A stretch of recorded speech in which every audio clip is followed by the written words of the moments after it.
বহুত ভাল পাওঁ তোমাক, কিন্তু তুমি বুজাৰ চেষ্টা নকৰিলা। বুজিবানো কিয়? তুমি জানো কেতিয়াবা ভাল পাইছিলা? এক মুহূৰ্তৰ কাৰণত যদি মোক ভাল পালা হয়, আজি মোক কেনেদৰে কষ্ট দিব নোৱাৰিলাহেঁতেন।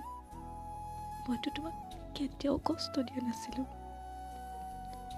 মাথো ভাল পাইছিলোঁ তোমাক। আজিও পাওঁ সেই আগৰ দৰে। কি অপৰাধ আছিল কোৱা? কি অপৰাধৰ শাস্তি দিছে এনেকৈ? মইতো তোমাক ভাল পাইছিলোঁ, সেইটোৱে মোৰ অপৰাধ নেকি?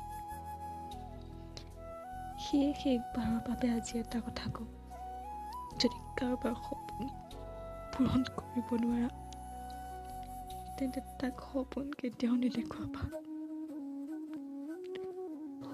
আশা কৰোঁ যাৰ কাৰণে তুমি আজি মোক ঘেৰি গুচি গ'লা, তেওঁক যাতে মোৰ দৰে কষ্ট নিদিয়া।